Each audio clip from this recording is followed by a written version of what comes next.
Prezado irmão, prezada irmã, eu quero vos cumprimentar com a paz do Senhor.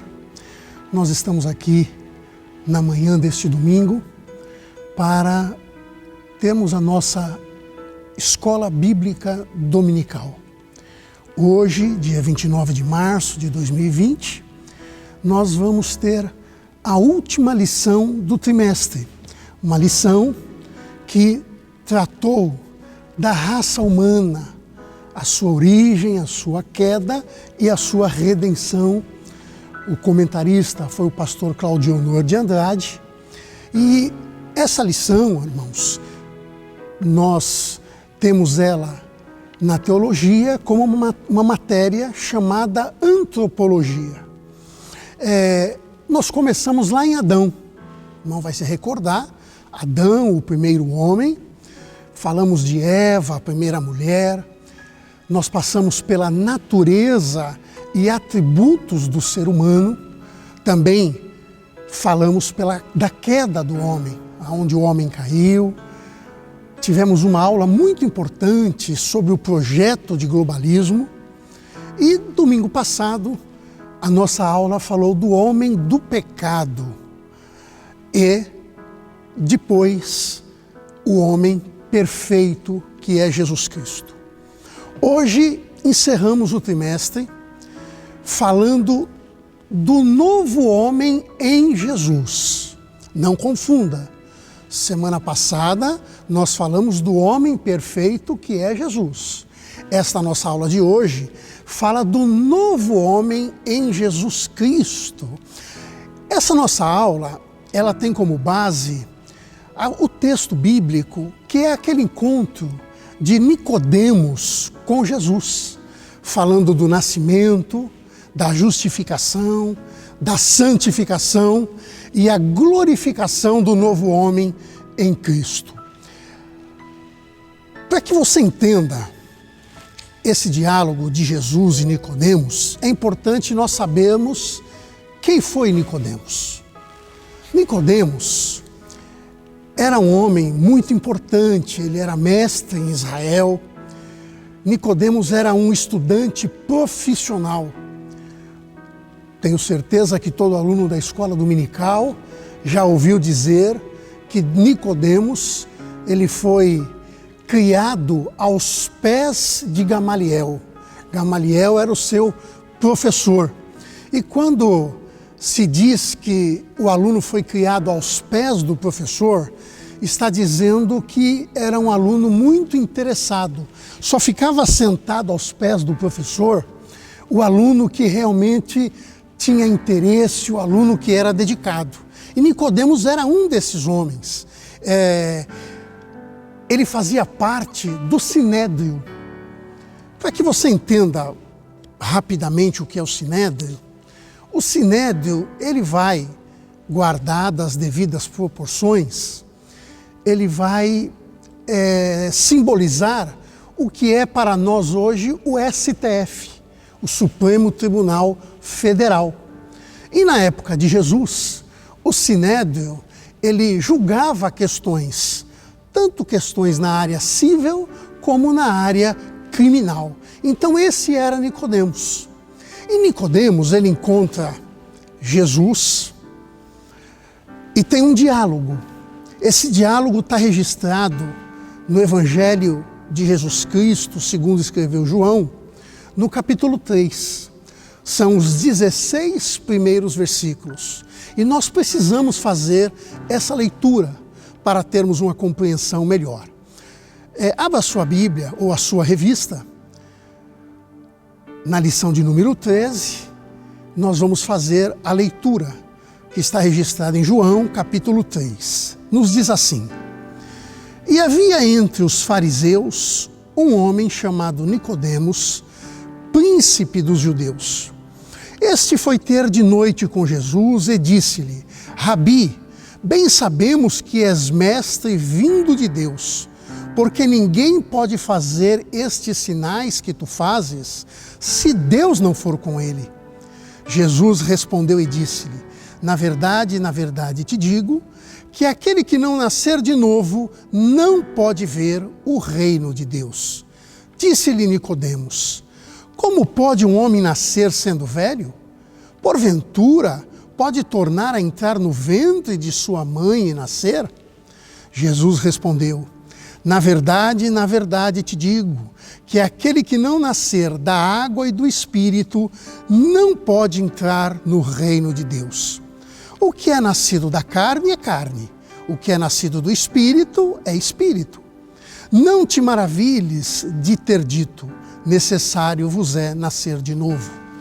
O vento assopra onde quer e ouves a sua voz, mas não sabes de onde vem nem para onde vai. Assim é todo aquele que é nascido do Espírito. Nicodemos respondeu e disse-lhe: como pode ser isso? Jesus respondeu e disse-lhe: tu és mestre de Israel e não sabes isso?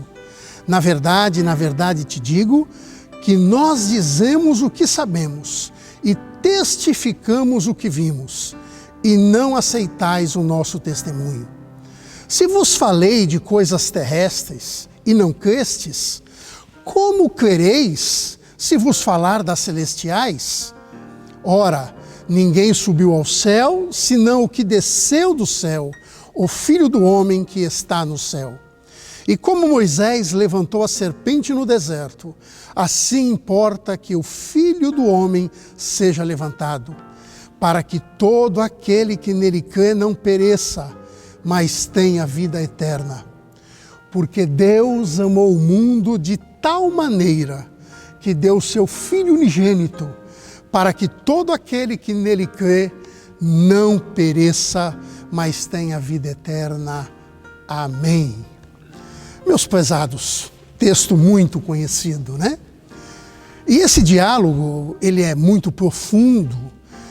Como você percebe, Nicodemos era uma pessoa instruída realmente. Ele procura Jesus à noite e nós vemos Nicodemos procurando Jesus de uma forma humilde, reconhecendo em Jesus o verdadeiro mestre. Ele chama Jesus de Rabi. E é a partir daí que os dois têm um diálogo que explicaria todo o projeto de Deus para o homem perdido pelo pecado. Nessas palavras, Deus explicou a Nicodemos todo o seu projeto para o homem perdido pelo pecado. A explicação do novo nascimento, que se dá pelo sangue, que não se dá pelo sangue nem da carne, mas é gerado de Deus, segundo está escrito em próprio João, capítulo 1, versículos 12 e 13, nos diz assim: mas a todos quantos o receberam, deu-lhes o poder de serem feitos filhos de Deus, aos que creem no seu nome, os quais não nasceram do sangue, nem da vontade da carne, nem da vontade do varão, mas de Deus. Queridos, o ponto 1, o ponto primeiro do nosso ponto 1, ele traz como tema o nascimento do novo homem. E o ponto 1 vai dizer, nascido não do sangue nem da carne. Eu queria te deixar uma pergunta. Como você vai explicar para um homem já velho, como você vai falar para ele que é necessário que ele nasça de novo? Como que ele seria capaz de entender isso? Na verdade, a explicação do novo nascimento, Jesus, ele faz de uma forma muito clara e de uma forma espiritual. Jesus não tenta aqui fazer uma explanação carnal, dar uma aula dos moldes secular para Nicodemos. Mas ele começa uma explicação profundamente espiritual.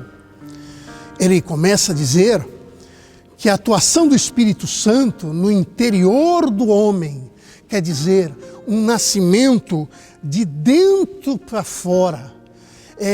Ele começa a dizer e a demonstrar que esse é o milagre mais expressivo que Deus pode operar na vida do homem, operar na nossa vida. O maior milagre, meu irmão, não está na cura de uma enfermidade, não está na prosperidade material. O maior milagre, o milagre mais expressivo, se dá em operar em nossa vida o novo nascimento. Apesar do pecado de Adão, aonde nós começamos a nossa lição, o pecado que nós chamamos de pecado original, Jesus explica que apesar deste pecado, nós podemos renascer para Deus. Nós não estamos renascendo da carne, não estamos renascendo do sangue, não estamos renascendo num hospital, mas nós estamos renascendo para Deus, única e exclusivamente por meio dos méritos de Jesus, que foi o último Adão. Jesus foi o último Adão. Ele veio para nos dar essa condição de nascer de novo. E quando nascemos de novo, nós experimentamos o que o comentarista chama de um novo Gênesis, quer dizer, de um novo começo. Ele explica que é a comunhão com Deus Pai que é restabelecida. Por isso que se chama novo nascimento. É um restabelecimento da comunhão com o Pai. Eu quero te convidar para lermos no livro de Romanos, no capítulo 8, versículo 16, que vai nos dizer assim: o mesmo Espírito testifica com o nosso Espírito que somos filhos de Deus. Ora, filhos de Deus. É natural você escutar por aí que todos somos filhos de Deus. Mas isso é um engano. Isso não é verdade. Todo ser humano, ele é criatura de Deus, porque ele foi criado por Deus. Ele se torna filho de Deus quando ele aceita Jesus como Salvador da sua alma, e aí ele tem um novo nascimento. O exemplo disso, um exemplo que podemos dar, é Saulo de Tarso.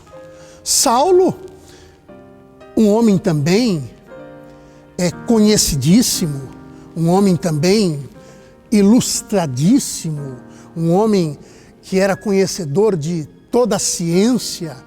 Esse homem teve que nascer de novo. Ele teve que encontrar Jesus no caminho de Damasco. Aliás, me permita aqui uma correção. Eu disse lá atrás que Nicodemos foi criado aos pés de Gamaliel. Eu errei.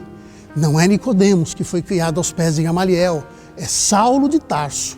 Então esqueça, ponha na conta aí do nervosismo, esqueça, Nicodemos não foi criado aos pés de Gamaliel. Quem foi criado foi Saulo de Tarso. Saulo de Tarso era uma criatura de Deus. Mesmo criado na doutrina judaica e criado na doutrina romana, tendo todo o conhecimento, ele era uma criatura de Deus. Ele passou a ser filho de Deus quando ele reconhece em Jesus o Salvador da sua alma. Então, Jesus explica o nascimento, o novo nascimento do Espírito. E agora, Jesus vai explicar o novo nascimento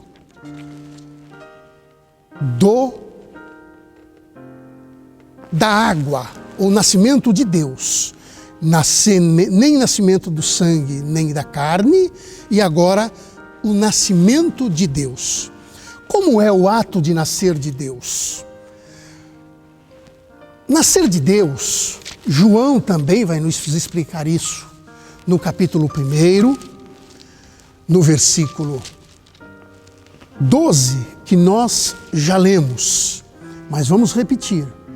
Mas a todos quantos o receberam, deu-lhes o poder de serem feitos filhos de Deus, aos que creem no seu nome. Então agora ele começa a falar do nascido de Deus. Isso implica a aceitação pela fé no plano da salvação que o Pai elaborou antes da fundação do mundo. Olha, preste atenção. Antes da fundação do mundo, o Pai elaborou um plano de salvação. Esse plano teria que ser aceito pela fé. Apocalipse, capítulo 13, 8, vai dizer isso. Logo, nascer de novo é tornar-se filho de Deus pela fé. Nós nos tornamos participantes da natureza de Deus. Porém, tornar-se participante da natureza de Deus não implica na divinização do pecador arrependido. Há algumas pessoas que pregam que nós passamos a ser um pouco divino ou meio divino, mas isso não é verdade. Nós somos participantes da natureza de Deus, mas não nos tornamos divino. O que acontece é que, ao aceitarmos o Senhor, há uma imediata adoção como filho de Deus, amoroso e bom. Nós somos adotados por Deus. Por isso que nós dizemos que somos feitos filhos de Deus, co-herdeiros. Co-herdeiro porque o herdeiro é Jesus e nós nos tornamos co-herdeiros com Ele. Eu quero te convidar para lermos em Gálatas. Gálatas, capítulo 4. Gálatas, capítulo 4, versículo 6, nos diz assim: E porque sois filhos, Deus enviou aos nossos corações o Espírito de seu Filho que clama, Abba, Pai. Então nós somos feitos filhos de Deus por aceitarmos a Jesus, mas isso não nos torna divinos. Então nós nascemos de Deus e agora também nascemos da água. Como que é isso? A água, nascer da água, fala do batismo em águas. Com certeza, meu amigo, meu irmão, você ou foi batizado em águas ou vai ser batizado em águas. Mas o batismo de águas, pelas águas, ele só tem efeito quando ele é recebido pela fé. Quer ver o que nos diz Marcos, capítulo 16 e versículo 16. Se eu não estiver errado, é o último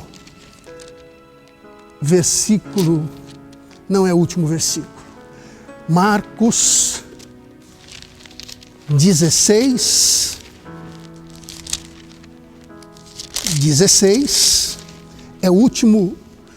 é um dos últimos versículos do livro de Marcos, que nos diz assim: quem crer e for batizado será salvo, mas quem não crer será condenado. É importante aqui a gente explicar esse versículo, porque ele diz que quem crer e for batizado será salvo, mas quem não crer já está condenado. O batismo, ele passa a ser essencial para a salvação quando você crê e quando há oportunidade para isso. Porém, pode acontecer que a pessoa não tenha oportunidade de ser batizado. E eu posso te citar aqui o ladrão na cruz. O ladrão que estava preso, estava crucificado com Jesus, ao lado de Jesus, na cruz do Calvário. Ele aceitou a Jesus, mas não houve tempo para que ele fosse batizado. Mas ele foi salvo, porque ele creu. Então, a fé sem o batismo, se não houver tempo do batismo, ela tem validade para a salvação. Mas o batismo sem a fé, ela não tem validade alguma.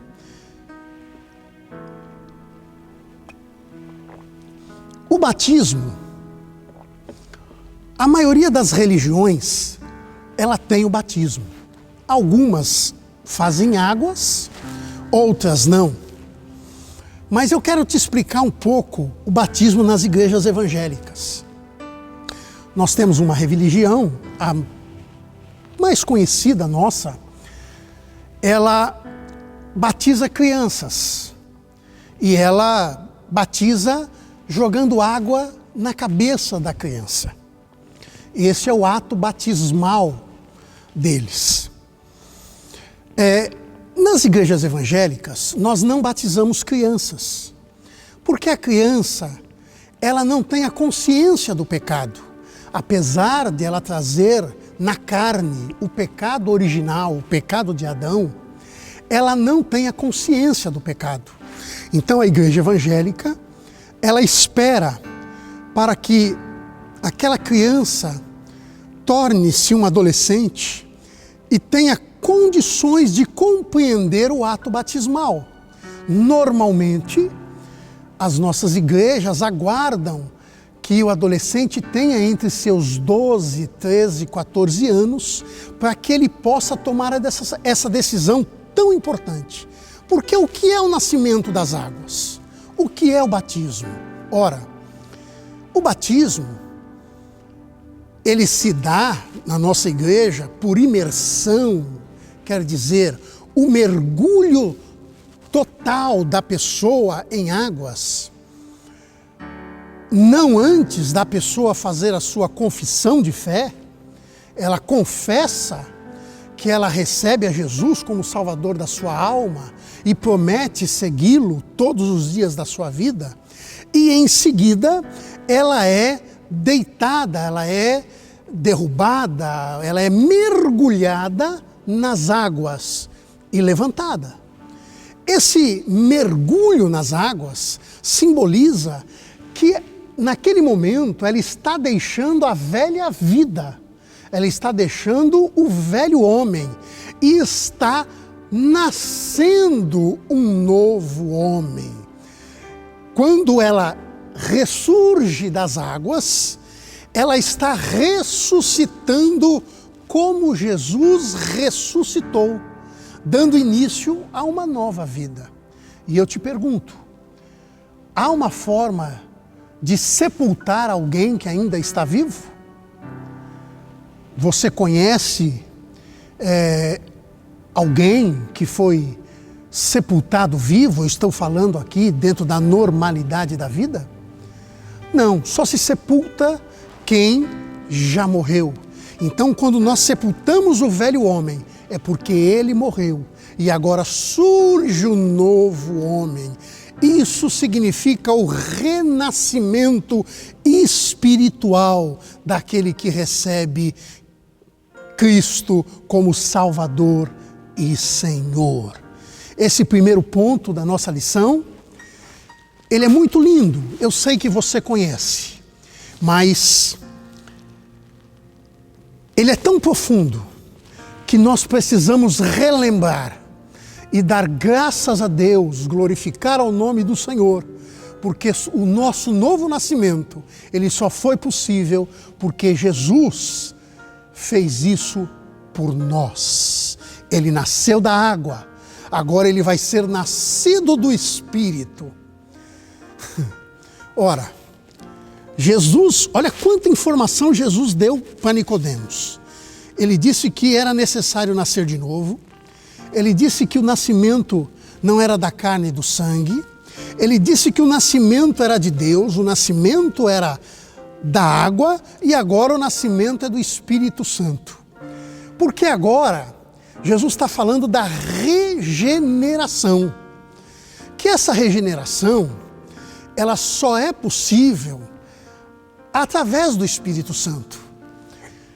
o Espírito Santo ele passa a agir no coração do pecador arrependido.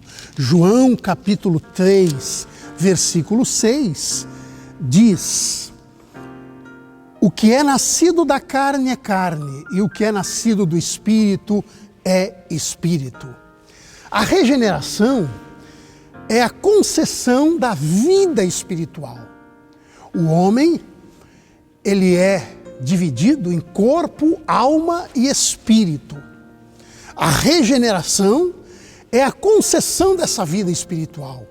É na regeneração que o pecador, que estava morto em seus delitos, torna-se espiritualmente vivo e é feita a sua reconciliação com Deus.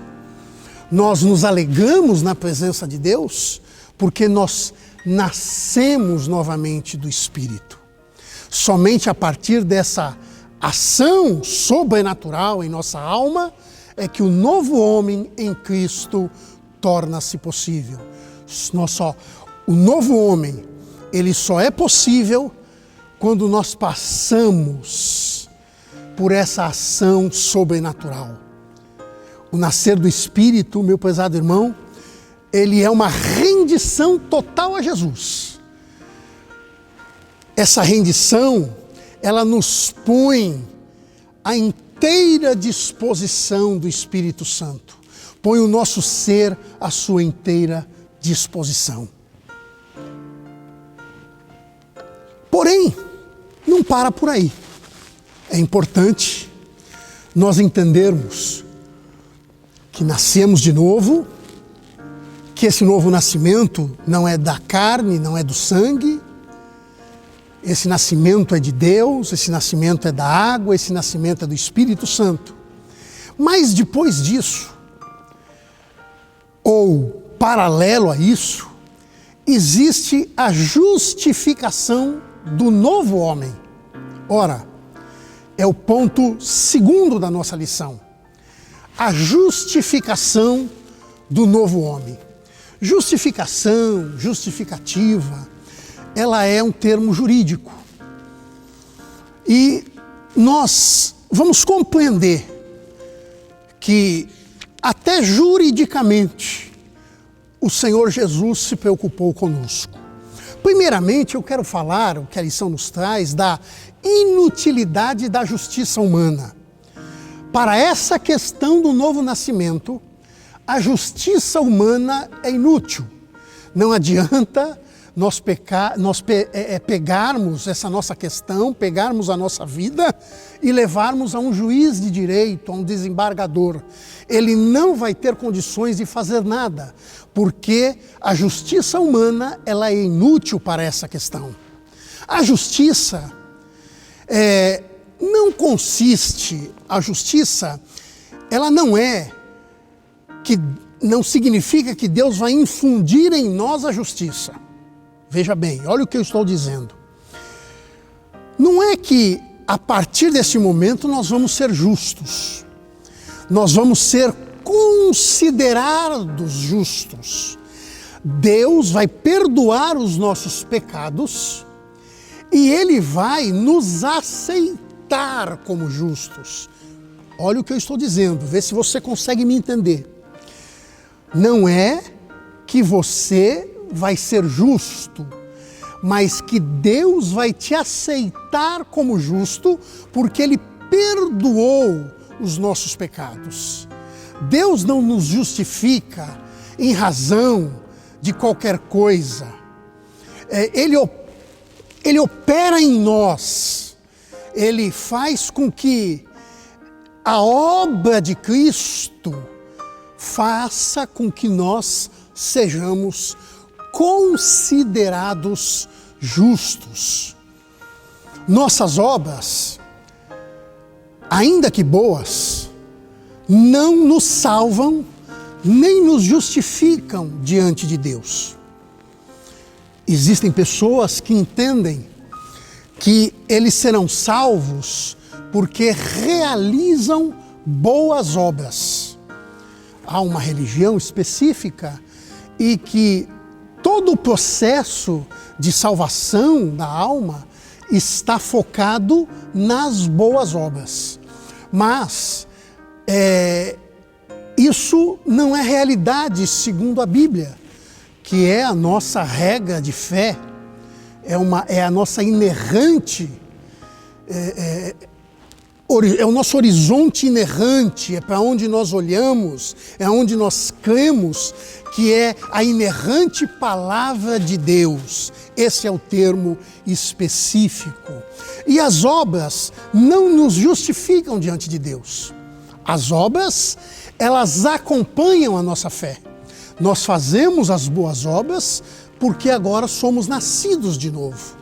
O único, exclusivo meio de obtermos a salvação e de nos justificarmos perante o justo juiz é Jesus Cristo.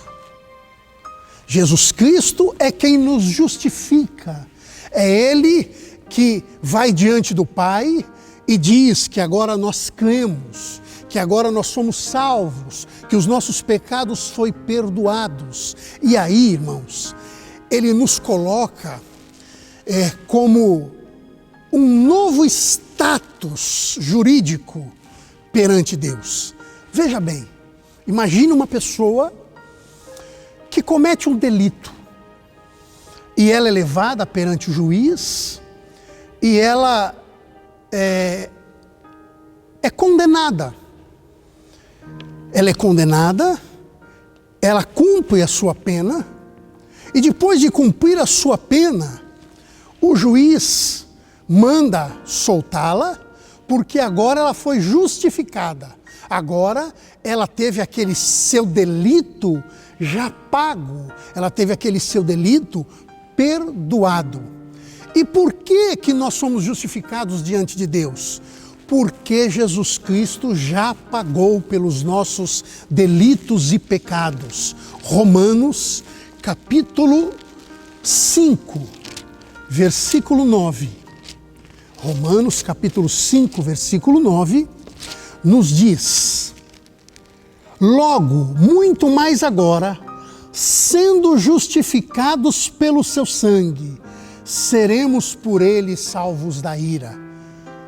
Compreendeu, meu irmão?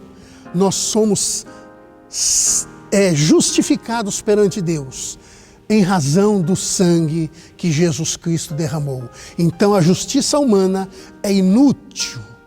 Mas existe a doutrina que nós cremos, a maravilhosa doutrina da justificação, ao recebermos Jesus como Salvador. A justiça de Cristo muda por completo a nossa situação jurídica. Nós não tínhamos acesso a Deus, nós não tínhamos comunhão com Deus, mas os nossos pecados são completamente perdoados e apagados. E eu não posso deixar de ler com os irmãos Hebreus capítulo 10, o versículo 17, que diz assim: e jamais me lembrarei de seus pecados e de suas iniquidades. Glória seja dada ao nome do Senhor Jesus. É a maravilhosa doutrina da justificação que nos faz que nós recebemos a Jesus como Salvador e Ele nos justifica, apresentando como nosso advogado, e Ele muda a nossa situação por completo, a nossa situação jurídica, que era complicada diante de Deus, muda por completo. E aí surge o novo homem justo. A partir da sua conversão, o pecador passa a ser visto por Deus como se jamais tivesse cometido injustiça. É um justo aos olhos de Deus. E nós já demos o exemplo do ladrão na cruz ao lado de Jesus. Ora, aquele homem estava ali crucificado por justiça. Era a lei. Ele tinha cometido o pecado, ele tinha cometido o seu delito e estava ali pagando pelo seu delito. E quando ele aceita Jesus, Tudo isso que nós explicamos até agora acontece na vida dele. E ele recebe a Jesus como seu Salvador, e então ele passa a ser visto por Deus como alguém que nunca tivesse cometido injustiça. E Jesus diz para ele: ainda hoje estarás comigo no paraíso. Porém, amados, nós temos que ressaltar que o amor de Deus é um amor pactual. Se esse amor leva ao perdão dos nossos pecados, nos leva a ser visto como um homem justo perante Deus, ele tem um outro lado. Ele exige também de nós alguma coisa.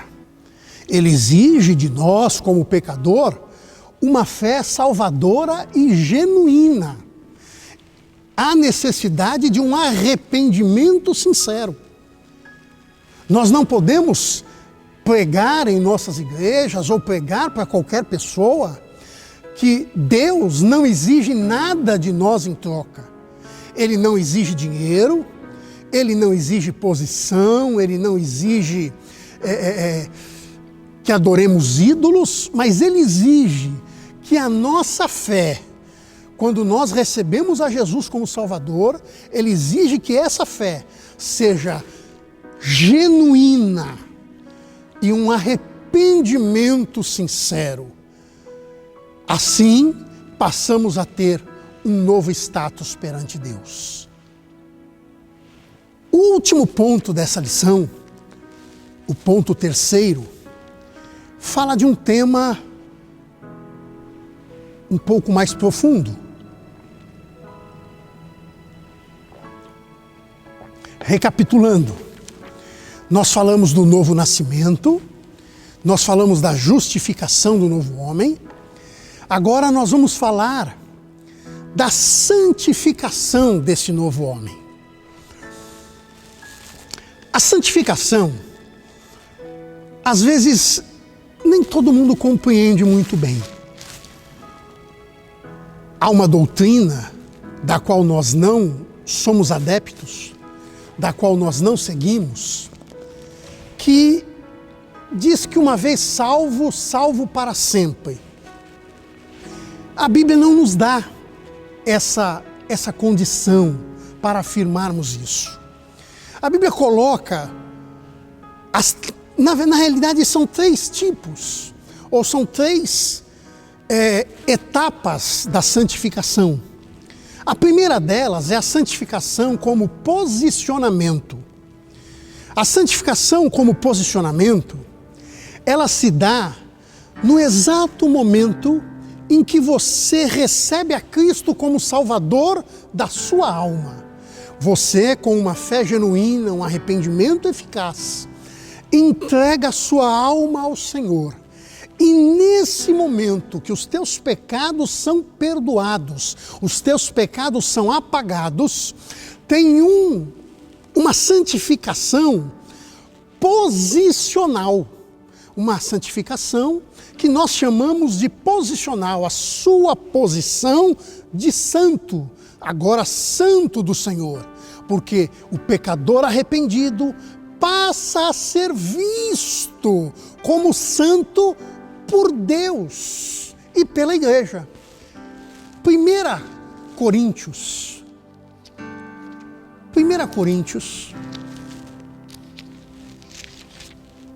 capítulo 1.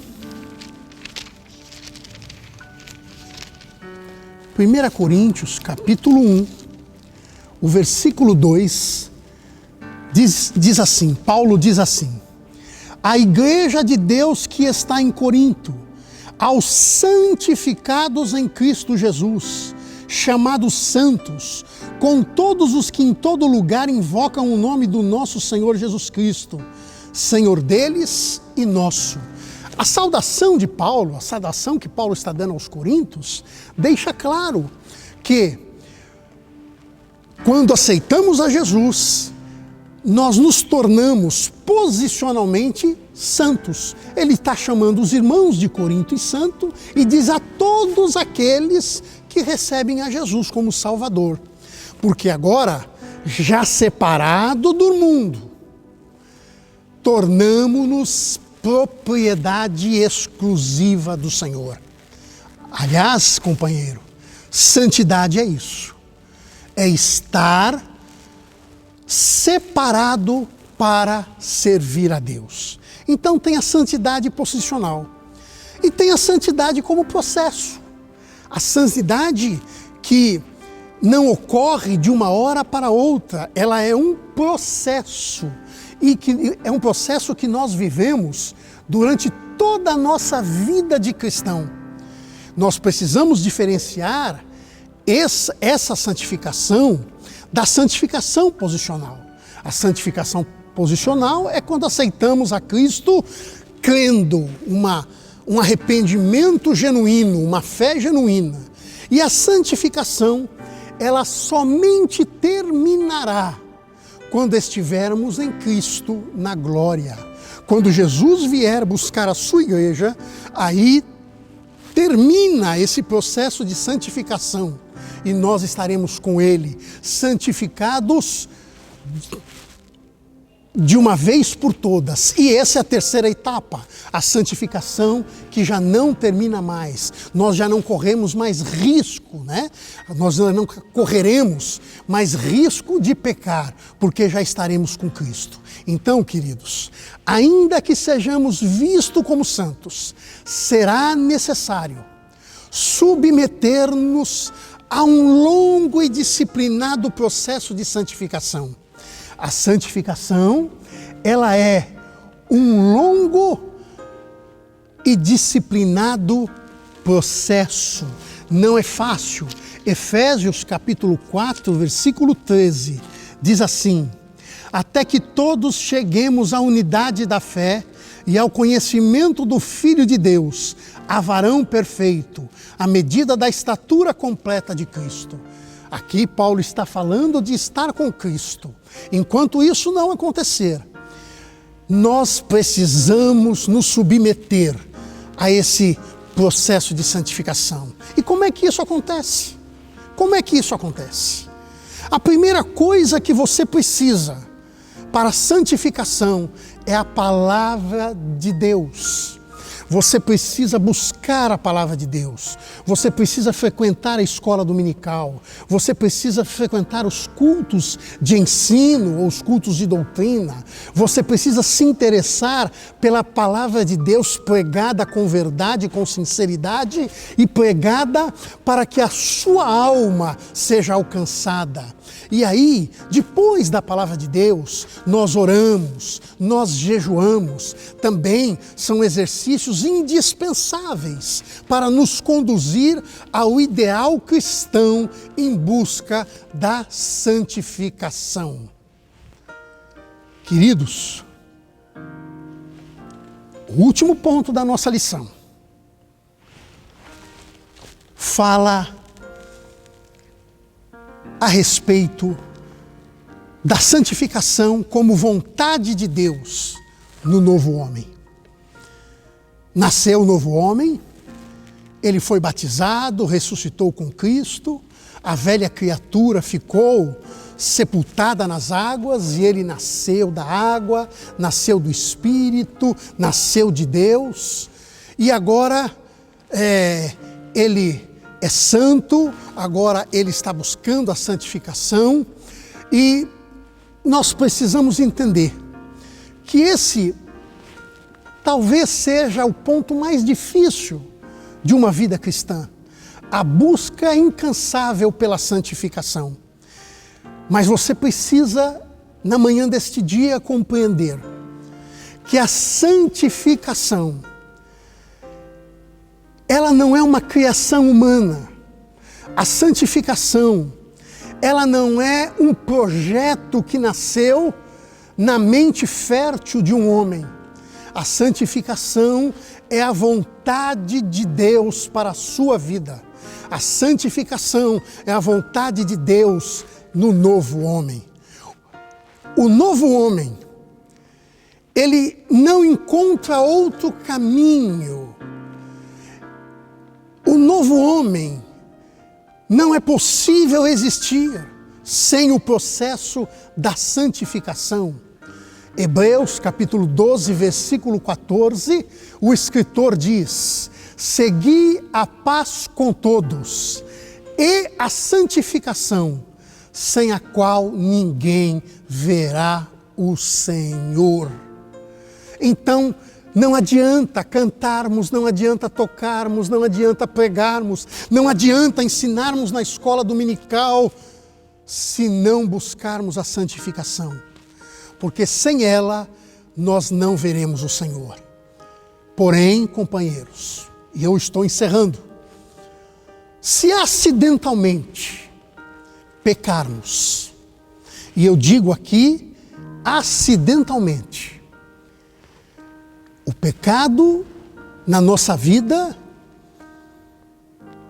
não é que ele é aceito, mas ele pode ocorrer acidentalmente.